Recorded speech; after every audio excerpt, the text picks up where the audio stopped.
বলছি যে আল্লাহ জিয়াউর রহমান জিয়া সাহেবকে তুমি মাফ করে দাও। আরাফাতের ময়দানে দোয়া এমনিতেই কবুল হয়, এটা গ্যারান্টি দিয়েছেন বিশ্বনবী মুহাম্মদ রাসূলুল্লাহ সাল্লাল্লাহু আলাইহি ওয়াসাল্লাম। শহীদ জিয়াউর রহমান আল্লাহ তার জীবনের ভালো কাজগুলো যেন কবুল করেন, বিশেষ করে আরাফাতের ময়দানের এই কাজটা কিয়ামত পর্যন্ত এখানে জারি থাকবে। নিমের ফলগুলো পড়ে আরেকটা গাছ তৈরি হয়, এটা সাদগায়ে জারিয়া। কিয়ামত পর্যন্ত কবরে যেন আল্লাহ ওনাকে জান্নাতুল ফেরদাউস নসিব করে। তার স্ত্রী অসুস্থ, আপনারা শুনেছেন, উনি এখন চিকিৎসাধীন আছে। আল্লাহ রাব্বুল আলামিন সুস্থ করে দেশের মানুষ দেশে যেন ফেরত নিয়ে আসেন।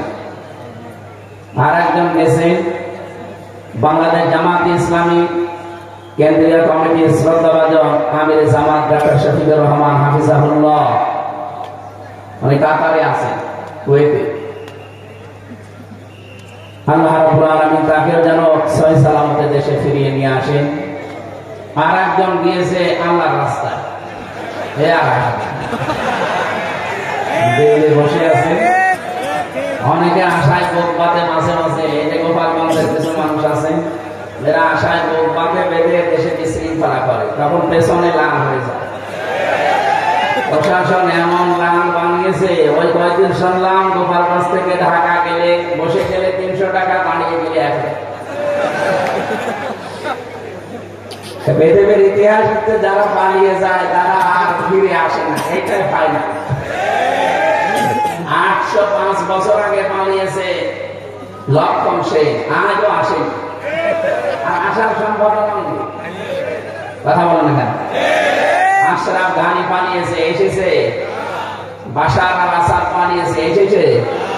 পালিয়েছিল না শ্রীলঙ্কার একজন, সেও এখন আসে, আসবেও না। আর ইনি যা গেছে, উনি বলছেন 70 বছর সাজা দিয়েছে, ওনার তো 700 বছর হওয়ার কথা। 700 না, 7000 বছর জেলখানায়। আমরা বহু মানুষকে দেখেছি, জিজ্ঞাসা করলাম, ভাই আপনার কয় বছর শাস্তি দিয়েছে? এই যে শাহজাহান সাল্লাম যে লোকটা ছিল, ও বছর 250 বছর। আমি আরেকজনকে পেয়েছিলাম মুকিম গাজী, এই লোকটাকে বললাম কত বছর শাস্তি? ও বলছিল 167 বছর। আপনি বাঁচবে না, অলরেডি আপনার প্রায় 35-40 বছর চলছে জেলখানায়, আপনি আবার কবে বের হবে? তার মানে ও যদি পুরা জেল থেকে বের হয়ে যায়, কবরে যাওয়ার পরে আবার চিন্তা হবে, আবার জেল যাবে, তারপরও তার শাস্তি শেষ হবে না। এনার বিরুদ্ধে প্রায় 275টার উপরে অলরেডি মামলা হয়ে গেছে, তার সব মার্ডার মামলা। 2006 থেকে শুরু করে 24 পর্যন্ত হাজার হাজার মানুষ হত্যাকারীর তালিকায় ওনার নাম, হয় হুকুমের আসামি অথবা সরাসরি হত্যার সাথে জড়িত। একটা মানুষ মেরে ফেললেই তো তাকে ফাঁসি দেওয়া, তাকে মেরে ফেলা, এটা কোরআনের নির্দেশ। কুতিবা আলাইকুমুল কিসাস ওয়া হুয়া কুতিবা আলাইকুমুল কিসাস। আল্লাহ তাআলা বলেন, আমি কিসাসের এই বিধান লিখে দিলাম। সুতরাং একজন মানুষ যদি বিনা অপরাধে কাউকে মেরে ফেলে, তার শাস্তি হচ্ছে তাকে মেরে ফেলা লাগবে, তাছাড়া আর কোনো শাস্তি নেই। 2024-এ 2732 জন মানুষ মারা গেছে। একটাকেও আপনি দলিল দেখাতে পারবেন, প্রমাণ দেখাতে পারবেন যে এই বৈধ কোনো কারণে আমি মেরে ফেলেছি? সুতরাং যাই করেছেন আপনার এদেশের মানুষ, যেহেতু সবাই, শুধু আজকে সাতক্ষীরার মানুষেরা হাত তুলেছে তা না, আমি 630টা থানা আছে বাংলাদেশে, কম বেশি প্রায় থানায় আমার যাওয়া হয়ে গেছে। সব জায়গায় মানুষের আওয়াজ একই, যে আমরা শাস্তি চাই। শাস্তি যদি কেউ না দেন, বিচার যদি না হয়, আগামীতে অপরাধ যারা আসবে তারা আরো বাড়াবে। আমরা চাই যারা আসবে তারা যেন শিক্ষা নেয় এখান থেকে। এমন কঠিন শাস্তি আমরা দাবি করছি, পৃথিবী যেন কেঁপে ওঠে। হ্যাঁ, কথা বলে না কেন? ওনারা 70 বছর দিয়েছে, আমার 3 বছর, আমার অনেক বছর দিয়েছিল। শেষে আমার 3 বছর পরে তো পুরা খালাস করে দিয়েছে। আমরা চাচ্ছি ওনার যদি অন্তত 700 বছর হয়, শুধু নাম শুনে হাঁটতে পারি, কারণ ভেতরের যে অবস্থা এটা তো আমরা ভুক্তভোগী, আমরা জানি। 4 দেওয়ালের মাঝে এটা একটা আলাদা জগৎ। কি একটা আলাদা জগৎ না? আলাদা জগৎ। ওই জগতে যখন থাকবে বুঝতে পারবে যে কত ধানে কত চাল হয়, এটা চিন্তা কবর বলা হয়। সুতরাং আমরা বিচার দাবি করছি সর্বোপরি আল্লাহর কাছে, দেশের বিচার ব্যবস্থা এবং জনগণের কাছে। আমরা আইন যেন হাতে তুলে কেউ না নেই, বিচার ব্যবস্থা আছে, বিচার ব্যবস্থার মাধ্যমে বিচার হবে ইনশাআল্লাহ। আজকের মাহফিলে বিশেষ করে যাদের নাম জানিও না, নিতেও পারি না, বসে আছে শ্রদ্ধাভাজন ব্যক্তিবর্গ, এই মানুষগুলোকে আল্লাহ যেন হায়াতের কাজে বা সিহাতে করিয়া কোরআনের ইজ্জতে দান করেন, বলেন আমিন। এদের মা বাবাকেও যেন আল্লাহ কোরআনের ইজ্জতে আজকে মাফ করে দেন, আরো সবাই বলেন। যার মাধ্যমে আসলাম আমাদের বাবুল ভাই, আপনাদের এলাকার সন্তান। আমি তো খুব ব্যস্ত হয়ে গেছি জেলখানা থেকে বের হয়ে। প্রতিদিন কোথায় কালকে ছিলাম চট্টগ্রামের লোহাগড়া, সারা রাত ধরে সেখান থেকে এসে আজকে দিনের বেলা ছিলাম ঝিনাইদহ, মাগরিবের পরে ছিল মনে হয় যশোর, ওটা কোন জায়গা যেন রূপদিয়া, এই যে এখন এখানে, কালকে আবার কোথায় আছে আল্লাহ জানে। এই আমার শরীরও আর মানে সাপোর্ট দিচ্ছে না, প্রতিদিন 2টা 3টা, এরপরে বাড়ি থেকেও সাপোর্ট দিচ্ছে না। ম্যাডাম বলছে এত দরকার না। তারপর সাতক্ষীরা আর যশোরের নাম শুনলে আমার আশা লাগে, কারণ এসব জেলায় আসলে মনে হয় আমি মায়ের কোলে আছি। বিভাগ এইটা খুলনা বিভাগ, বাংলাদেশের 8 বিভাগের ভেতরে এই বিভাগের প্রতি একটু মায়া বেশি, কারণ এখানে আমার জন্ম, যেহেতু জন্মগত ভাবে মায়া মহব্বত এখানে আল্লাহ তৈরি করে দিয়েছে। আমি দোয়া করছি খুলনা বিভাগের মাটির নিচে যারা ঘুমিয়ে আছে, বিশেষ করে যার নাম শুনলাম মহিউদ্দিন হামিদি, আমি নাম শুনেছি আগে, আল্লাহ রাব্বুল আলামিন, এরপরে আহসানুল্লাহ খান বাহাদুর সাহেব, এই মানুষগুলোকে আল্লাহ কবরে যেন জান্নাতের সর্বোচ্চ মাকাম দান করেন, বলেন আমিন। এখানে যারা এসেছেন কষ্ট করে এত রাত পর্যন্ত, যদিও কথা বলা ঠিক না, আগামী থেকে আল্লামা সাইদি সাহেবের মতো নিয়ম করে নেব ইনশাআল্লাহ। এসার পরে উঠে পড়বো, রাত 9টা 9:30 অনুষ্ঠান শেষ। আমাদের তাহাজ্জুদও পড়া হবে, ফজরের নামাজ হবে, সকালে কর্মজীবনে যাওয়া যাবে। তাছাড়া এইভাবে রাত 12টা 1টা পর্যন্ত করে নামাজ কালামও ঝামেলা হয়ে যায়। আগামী থেকে নিয়মটা পালন করা যাবে না ইনশাআল্লাহ। মাওলানা আমিরুল ইসলাম বেলালি, এই যে বলারোয়া, ময়দানে মনে হয় সামনে বছর একটা দাওয়াত নিয়েছে, পুরা সাতক্ষীরা জেলায় ওইটা একটা, আর ওদিকে শ্যামনগরে একটা নিয়েছি। এই জেলায় এই 2টা করবো ইনশাআল্লাহ। ওই এসার পরে তুলে দিতে বলেছি ভাইকে, আমরা যতক্ষণ চালাতে পারি, 1-1.5 ঘন্টার বেশি কথা বলবো না, কারণ মানুষের এই মেধায় কথা ধরার একটা লিমিট আছে। আমি বলেই গেলাম, আপনি শুনেই গেলেন না, আমরা এমন কিছু বলতে চাই যেন বাড়ি নিয়ে যেতে পারি। সুতরাং যারা এসেছেন আপনাদেরকে ওয়েলকাম জানাচ্ছি, এই কষ্ট স্বীকার করে বসে থাকার জন্য। পর্দার আড়ালে আমি আসার সময় দেখেছি মা বোনেরা এর চাইতে অনেক বেশি। সম্মানিতা মা এবং বোনেরা, প্রাণ প্রিয় সাতক্ষীরাবাসী, জবান আল্লাহ যাদেরকে দিয়েছে, জালেমরা যদিও আমাদের কণ্ঠনালী চেপে ধরে রেখেছিল, আমরা কথা বলতে পারতাম না, অন্তত এখন মুক্ত হয়েছে। খালাকাল ইনসান আল্লামাহুল বায়ান, আল্লাহ বলেন আমি মানুষ বানিয়েছি, আর মানুষকে কথা বলা আমি শিখিয়েছি। এই যে কথা বলতে পারি, এক একটা কথা তৈরি হতে এই কণ্ঠের ভেতরে 27টা ধাক্কা লাগে। বিজ্ঞান এখন দেখাচ্ছে যে 27টা স্তর পার করার পরে একটা কথা তৈরি হয়। এই বিশাল নিয়ামত আল্লাহ যাদেরকে দিয়েছে, কথা যারা বলতে পারে, বলেন আলহামদুলিল্লাহ। আমার বাম পাশে বসে আছে হাজারো আলেমের ওস্তাদ হাফেজ মাওলানা আলী আহমেদ, দামাত বারকাতুহুল আলিয়া। প্রশাসনের অনেক ভাই দেখলাম রাস্তাঘাটে দায়িত্বে আছে, যদিও প্রশাসনের উপরে বাংলাদেশের মানুষ এখন একটা খারাপ ধারণা নিয়ে আছে কিছু কুলাঙ্গার অফিসারের কারণে। মানে ভাই বলছিল না যে এগুলোর আসলে বসে আছে বিভিন্ন জায়গায়, এই মানুষগুলোকে বিচারের আওতায় আনা দরকার। কারণ জালেম একা জীবনের সাহস পেত না, জালেমকে যারা সহযোগিতা করেছে, যারা সাপোর্ট দিয়েছে, ওরাও জালেম। কিয়ামতের ময়দানে আল্লাহ নিজে মামলা দায়ের করবে জালেমের বিরুদ্ধে। আমাদের বিরুদ্ধে মামলা দিয়েছিল সরাসরি রাষ্ট্র, হাসিনা, আমাদের 2 জনেরই বাদী হাসিনা, কিন্তু আল্লাহ কিয়ামতে বাদী হবে হাসিনা।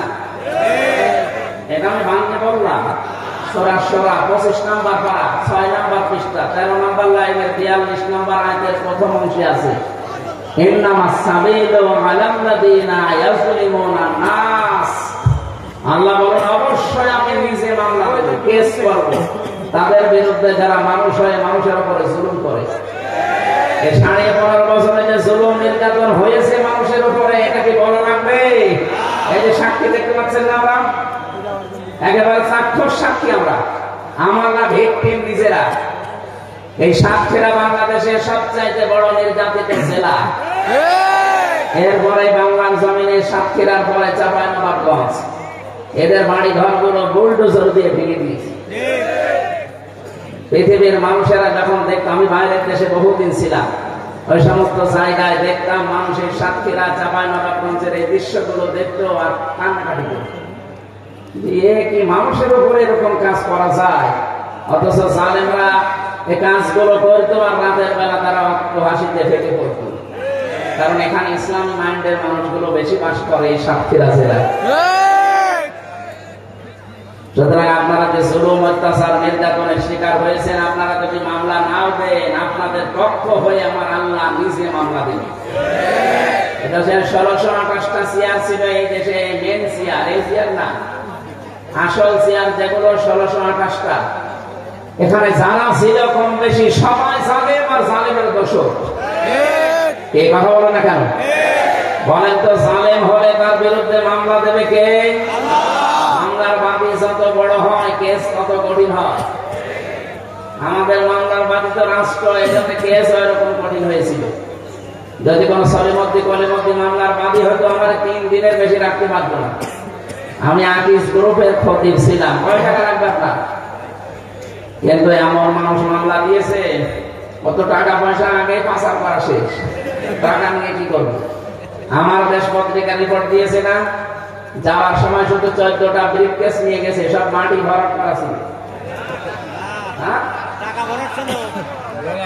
পাইলটকে বলেছে ব্রিফকেস গুলো উঠেছে, বলছে হ্যাঁ চলো, আর কারোর সাথে কোনো কথা বলে।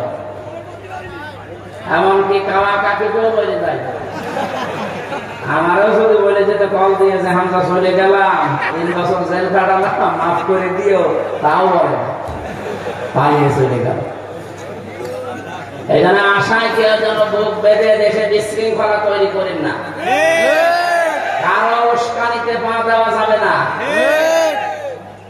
জালেম যারা হয় তারা যদি চেয়ার পায় তাহলে 2টা কাজ করে। সূরা নমলের ভেতরে আছে, 19 নম্বর পারা 18 নম্বর পৃষ্ঠা 9 নম্বর লাইনের 34 নম্বর আয়াতের প্রথম অংশে আছে, মাঝের অংশে আছে, ইন্নাল মুলুকা ইযা দাখালু ক্বরিয়াতান আফসাদুহা ওয়া জাআলু আ'izzata আহলিহা আদিল্লা ইলা আখির আয়াত। রব্বুল আলামিন বলেন, কোন জালেম যখন কোন এলাকায় বসে দখল করে, ওই জায়গায় প্রথমে 2টা কাজ জারি করে। 1 নম্বরে ওই জায়গাগুলোতে সে বিশৃঙ্খলা তৈরি করে দেয়, ভোলা পানিতে মাছ শিকার করার জন্য। এটা জালেমের প্রথম কাজ। এই 15.5 বছর এইটাই করেছিল। একটা কিছু করেছে, আপনি সেটা ধরবে জনগণ, তারপরে দেখবেন পাশে আবার আরেকটা তৈরি হয়ে গেছে। ওটা ধরতে ধরতে ওইটা ধরবে, আরেকটা তৈরি করে দেয়। নিজেরা এই বিশৃঙ্খলাগুলো তৈরি করে। এই 15.5 বছরে বহু বিশৃঙ্খলা এই রাষ্ট্রে তৈরি করেছে ওরা নিজেরা। সবচাইতে বেশি সংখ্যালঘু নির্যাতন হয়েছে 15.5 বছরে। হ্যাঁ, কথা বলেন না কেন? আপনি জিজ্ঞাসা করে দেখেন, যারা এই দেশে অন্য ধর্মের লোক আছে, তারা এখন নিজেরা বলছে বাংলাদেশে আমরা আগস্টের 5 তারিখের পর থেকে সবচাইতে বেশি নিরাপদে আছে। তার মানে 15.5 বছর ওরা জুলুম নির্যাতন অত্যাচারের শিকার ওরাও ছিল। তার প্রমাণ এই যে বিশ্বজিৎ, একে মুসলমান না হিন্দু, একে যে কুপিয়ে মারছিল সেই লোক আমার সাথে জেলে ছিল। শাও এই পাশে বাড়ি খুলনা, খুলনা এখানে এই যে কপিল মুনি নাকি বাড়ি আছে, এখানে বাড়ি। আমাদের রাইটার ছিল, মাঝে মাঝে এসে দেখতাম আফসোস করতো যে না, কাজটা আমার ঠিক হয়নি। ছেলেটা বারবার আমাদেরকে বলছিল যে আমি কিসের জামাত, কিসের শিবির, আমি মুসলমানই না। যদি বিশ্বাস না হয় আপনি অন্তত জিনিসপত্র দেখেন। তারপরও আমরা মানি না, ওরে একেবারে জায়গায় শেষ করে দিয়েছি। কিন্তু আমার জীবনের আফসোস, এখন আমার মা বাবা আমার খোঁজ নেয় না। আমার যাদের মন রক্ষার্থে এই কাজ করলাম তারা এখন আমার খোঁজ নেয় না। আমি ফাঁসির আসামি ছিলাম, এখন আমার এই যে যাবজ্জীবন 30 বছর জেল খাটা লাগবে। অন্তত কাজকর্ম করে দিচ্ছে, এই জন্য 22 বছর অন্তত জেলে থাকাই লাগবে। আমার জীবনে আর কি থাকবে? আমার এই জন্য কথাটা বললাম যে আমরা এখন অনেকে উস্কানিতে পা দিয়ে এরকম বিশৃঙ্খলা তৈরি করছি। 4 দেওয়ালের মাঝে যদি একবার চলে যান না, কোনো বাপ আপনাকে বাঁচাবে না। 2 নম্বরে সালেমের কাজ ওই দেশে যারা সম্মানিত মানুষ সে তাদেরকে অপমান করে, অপদস্থ করে। এই যে প্রমাণ, সম্মানিত মানুষ না, এটা 2.5 লাখ 3 লাখ মানুষের দায়িত্ব পালন করেছে, তাও কয়েকবার। এই সম্মানিত মানুষদেরকে ধরে ধরে তারা অপমান অপদস্থ করত। আমার যাই হোক, আমি ছোট হয়ে বড় হয়ে আমার নামের আগে একটা আলেম লেখা আছে না? আলেম হোক, মুফতি হোক, মুহাদ্দিস হোক, মুফাসসির হোক, একটা লেখা আছে না? আমি নিজেও হাফেজ, ওরা কোরআন শরীফ আমার বুকের ভেতরে, আর ওরা এমন আচরণ করতো জেলখানায় এবং রিমান্ডে। আমার মনে হয় শয়তানের সাথে এরকম খারাপ আচরণ করে না। সুতরাং সম্মানিত মানুষদেরকে যারা অসম্মান করে, অমর্যাদা করে, তাদের সম্মান নষ্ট করার চেষ্টা করে, এরা আল্লাহর ভাষায় জালেম। এরা কি? এদের বিরুদ্ধে মামলা কার? আপনি কি টের পাচ্ছেন কি বলছি আমি? আল্লাহর মামলার আসামি এই জালেমরা। সুতরাং যারা আল্লাহর মামলার আসামি তারা যেন আমাদের এই দেশে আর ফিরে না আসে। কথা বলো না কেন? যদি এখনো পর্যন্ত তিনি ওখানে বসে উল্টাপাল্টা কাজ চালাচ্ছে, বিভিন্ন জিনিস দিয়ে চালিয়েছে, একটা হালে পানি নেয়নি, এখন শুরু করছে অমুসলিম বিশেষ করে হিন্দুদেরকে দিয়ে। পারবে না ইনশাআল্লাহ।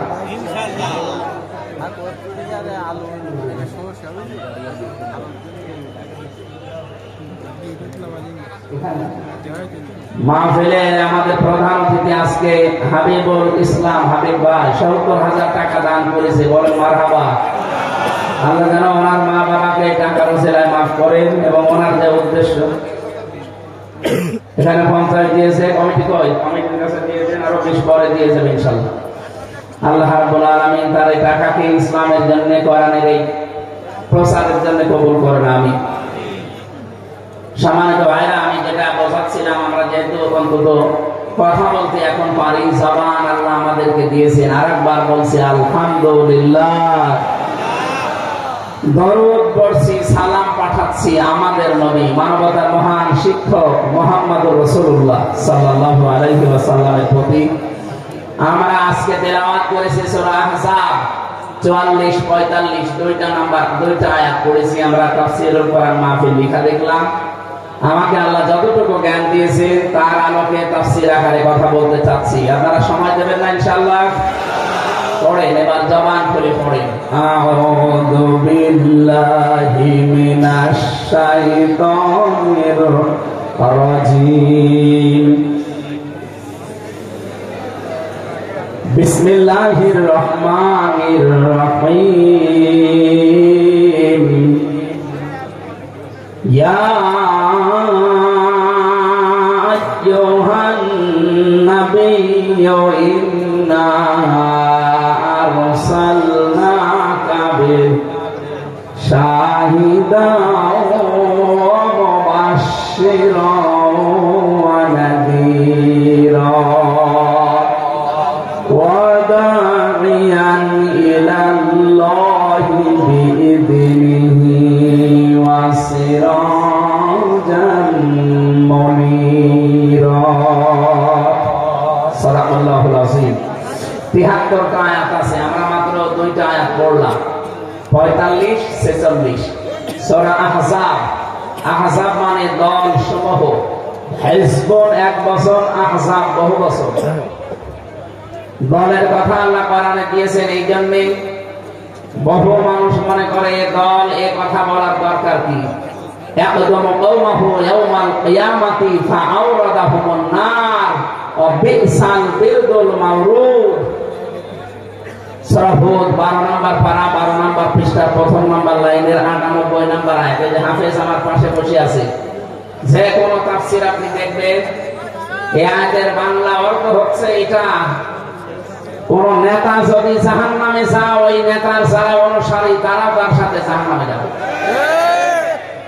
এই জন্য দল এটা কিন্তু গুরুত্বপূর্ণ একটা বিষয় আমাদের জীবনে যেন আমরা ঠিক করে নিই, বলেন আমিন। বিশ্ব নবীকে ওই জামানায় এ কোরআনে কারীম প্রচার করার অপরাধে কাফের মুশরিক যারা ছিল তারা 5টা নাম দিত নবীজিকে, 5টা নামে তারা গালিগালাজ করত, ডাক দিত ওই জামানায়। 1 নম্বরে এই নবীকে তারা মিথ্যাবাদী বলেছিল, বলে নাউজুবিল্লাহ। 2 নম্বরে তারা বলেছিল পাগল। 3 নম্বরে তারা বলেছে নবী কবি। 4 নম্বরে তারা বলেছে নবী গণক। 5 নম্বরে তারা নাম দিয়েছে বিশ্ব নবী জাদুকর, জোরে বলেন নাউজুবিল্লাহ। এই 5টা নাম দেওয়ার পরে পরে আমার আল্লাহ জবাব দিয়েছেন 5টা গুণ দিয়ে। এই 5টা গুণ আয়াতের ভেতরে আছে। আমরা যারা নবীর উম্মত দাবি করছি আমাদেরকে নবীর এই 5টা গুণ জীবদ্দশায় অর্জন করা মাস্ট বি দরকার।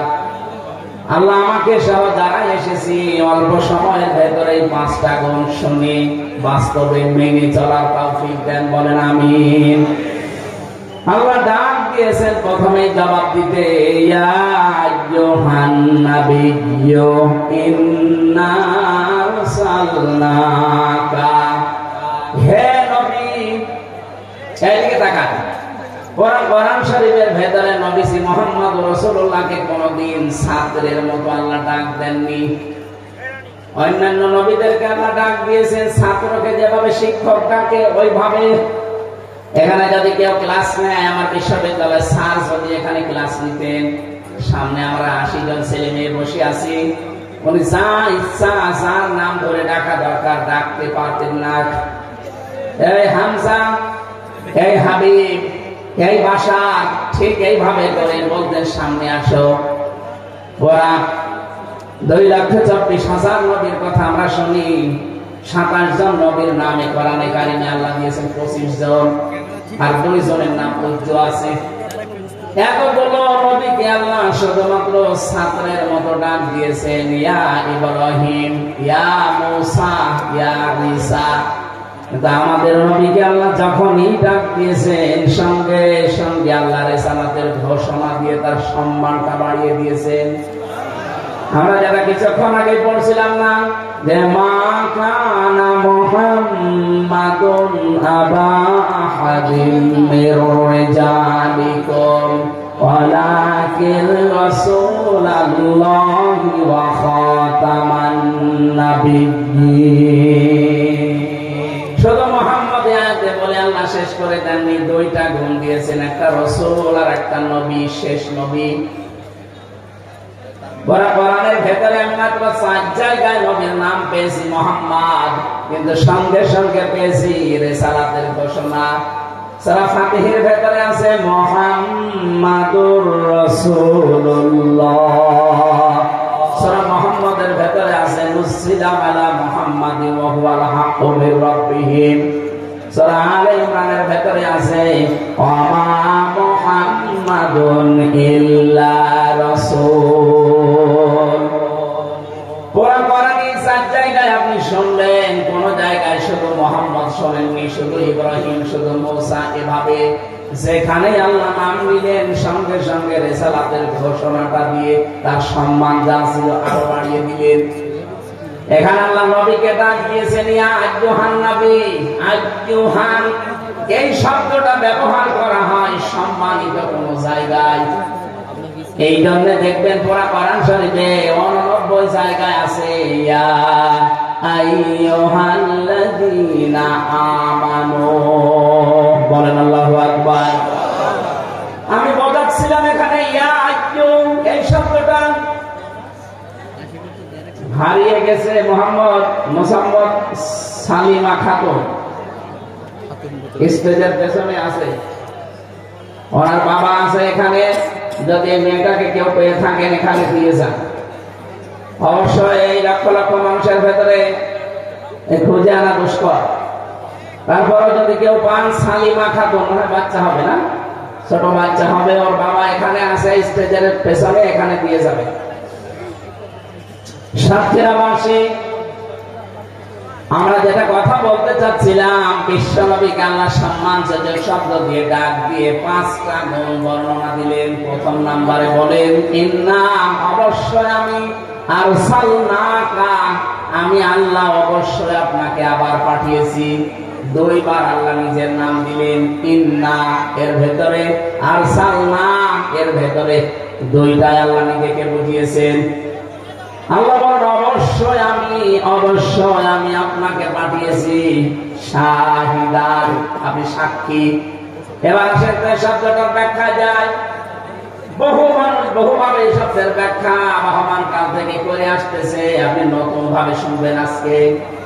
আমি বাংলাদেশের সাথে শাহিদান শব্দটা মিলাবো, ইনশাআল্লাহ। আল্লাহ নবীকে আল্লাহ শাহিদান বললেন যে আপনি সাক্ষী। তাম পৃথিবীতে বিশ্ব নবীকে আল্লাহ সাক্ষী করে পাঠিয়েছেন তার উম্মতের জন্য, বিশেষ করে আমরা যারা। আর কিয়ামতের ওই কঠিন ময়দানে আল্লাহ যখন বিচার আরম্ভ করবেন, আমাদেরকে আল্লাহ অন্য নবীর উম্মতের জন্য সাক্ষী বানাবেন। জোরে বলুন সুবহানাল্লাহ। এবার এখানে শিক্ষা কি? নবীজি যেহেতু আমাদের উপরে সাক্ষী হবেন, এই জন্য সাক্ষী হওয়ার অনেকগুলো গুণ লাগে। তার 1 নম্বরে সাক্ষী দিতে হলে সত্যবাদী হওয়া লাগে। কথা বলে না কেন? নবীজি সত্যবাদী, এর ভেতরে কোনো সন্দেহ আছে? ওই জামানায় নবীজিকে সাদেক বলে ডাকতো মানুষ, সত্যবাদী। তার 1 নম্বরে গুণ তার আছে। 2 নম্বরে সাক্ষী দিতে হলে উপস্থিত থাকা লাগে, দেখা লাগে। এবার আপনি বলেন তো, বিশ্ব নবী মুহাম্মদুর রাসূলুল্লাহ সাল্লাল্লাহু আলাইহি ওয়াসাল্লাম আমাদের যে কর্মকাণ্ড এখন আমরা করছি, এগুলো দেখতেছেন? বলেন না কেন? না। তাহলে সাক্ষী দেবেন কি করে? এই কোরআনে কারিমের ভেতরে কিয়ামত পর্যন্ত পৃথিবীতে কি ঘটবে সব আল্লাহ নবীকে 1500 বছর আগে জানিয়ে দিয়েছেন। জোরে বলেন সুবহানাল্লাহ। এমনকি নবীজি নিজে আসেন নাই দুনিয়ায়, এখন আসতে তার 50 দিন বাকি। ওই সময় একটা ঘটনা ঘটেছিল মক্কাতে, ওইটা নবীজিকে আল্লাহ সচক্ষে দেখার জন্য জানিয়েছেন। আলাম তারা কাইফা ফাআলা রাব্বুকা বিআসহাবিল ফিল। এই ভালো করে বলেন, সারা জীবনে আয়াতটা পড়েছে। এখানে শিক্ষা কি? আল্লাহ বলেন, হে নবী, আপনি কি দেখেন এই চোখ দিয়ে? তারা মানে এই চোখ দিয়ে দেখা, আর নাজারা মানে গবেষণা করে দেখা। হে নবী, আপনি কি দেখেন এই চোখ দিয়ে? হাতিওয়ালাদের সাথে আপনার রব কি ব্যবহার করেছিলেন? বলেন তো, যখন এই ব্যবহার হাতিওয়ালাদের সাথে আল্লাহ করেন, কাসফিন মাকড় বানিয়ে দেন, ওই সময় নবী উপস্থিত ছিল। কথা বুঝতেছে? ওই সময় তো নবী দুনিয়ায় আসেন নাই, ওই ঘটনা তো 50 দিন পরে তার জন্ম। তাহলে আল্লাহ তারা দিলেন কেন? এই জন্য তাফসীর মাহফিলে আসতে হয়। যেটা দেখে দেখে বলা যায় তার নাম তারা। আপনি তো আসেননি দুনিয়ায়, দেখলেন কি করে? নবীজিকে আল্লাহ দেখার কথা এই জন্য জানিয়েছেন। হে নবী, যদি ওই ঘটনার সময় আপনি ছিলেন না, কিন্তু কোরআনে কারিমে আমি আল্লাহ আয়াত নাযিল করার মাধ্যমে আপনাকে আমি জানালাম। তার মানে দেখলে মানুষ যেভাবে বিশ্বাস করে কোরআনের কথা, আপনার উম্মতেরা ওর চাইতে 100 ভাগ বেশি বিশ্বাস করা লাগবে। তারপরে আপনি সাক্ষী দিতে পারবেন। যেহেতু কিয়ামত পর্যন্ত দুনিয়াতে কি হবে সব আল্লাহ কোরআনে কিন্তু ইঙ্গিত দিয়ে দিয়েছেন। আর নবীজির উপর এটা নাযিল হয়েছে। বিশ্ব নবীতে সব আগে থেকে তিনি আল্লাহর কাছে জেনে ফেলেছেন। এখানে কিয়ামতের দিন তিনি আমাদের জন্য সাক্ষী হওয়ার একেবারে দেখে দেখে দিলে যা হতো, কোরআনে কারিম আল্লাহ নবীর উপর নাযিল হওয়ার কারণে তার থেকে 100 ভাগ বেশি কার্যকর হবে। সূরা বাকারার 143 নম্বর আয়াতে এর দলিল আছে, ওয়া কাযালিকা জাআলনাকুম উম্মাতাও ওয়াসাতান লিতাকুনু শুহাদা'a 'আলান নাস ওয়া ইয়াকুনার রাসূলু 'আলাইকুম শাহীদা। আল্লাহ পাক বলেন, তোমাদেরকে আমি মধ্যম পন্থা জাতি বানিয়েছি, তোমাদেরকে আমি সাক্ষী বানাবো কিয়ামতের দিন। আর তোমাদের উপরে আরেকজন সাক্ষী আছে, তিনি আমার রাসূল। আমি বারবার এই দুইটা শব্দ বলছি, সাক্ষী আর রাসূল। কেন? কিয়ামতের দিন আমাদের বিরুদ্ধে, আমাদের পক্ষে, বিরুদ্ধে নাই পক্ষে সাক্ষী দেবে আমাদের নবী। সাক্ষী দেওয়ার যতগুলো গুণ ছিল তার ভেতরে আছে না নেই? আর জোরে বলেন। দুনিয়ার ময়দানে কেউ যদি হিংসার বশবর্তী হয়ে অহংকার করে কারো উপরে কোন শাস্তি চাপিয়ে দেয়, তাহলে সে সাক্ষ্য দেওয়ার অযোগ্য হয়ে পড়ে। এদিকে তাকান, একটা দুই জায়গায় কোরআনে পাবেন আপনারা, সূরা মায়েদায়, ওয়ালা ইয়াজরিমান্নাকুম শানাআনু কওমিন ইলা আখির আয়াত। আমি আয়াতটা পড়লেই যেন কেমন আমার ভয় লাগে। আল্লাহ বলেন, হিংসার বশবর্তী হয়ে রাগ কন্ট্রোল করতে না পেরে কোন ব্যক্তি, কোন সমাজ, কোন রাষ্ট্র, কোন দল, কোন গোষ্ঠী, কোন জাতি তার উপরে যেন এমন অত্যাচার করবানা আছে তারা নিঃশেষ হয়ে যায়, এটা হিংসার বশবর্তী হয়ে করা যাবে না। অথচ 15.5 বছরে তাকান, এইটাই হয়েছে। কথা বলেন না কেন? হিংসার বশবর্তী হয়ে কোন ব্যক্তিকে, কোন দলকে, কোন জাতিকে, কোন সমাজকে, এই দেশে কিছু মানুষ আছে শুধু হিংসা করে তাদেরকে শেষ করে দিয়েছে। যারা হিংসা করে, অহংকার করে, অথবা রাগ কন্ট্রোল করতে না পেরে একটা ভালো মানুষের উপরে, নিরপরাধ মানুষের উপরে কিছু চাপিয়ে তাকে ধ্বংস করে দেয়, নষ্ট করে দেয়, নিঃশেষ করে দেয়। কোরআনে কারিমে আল্লাহ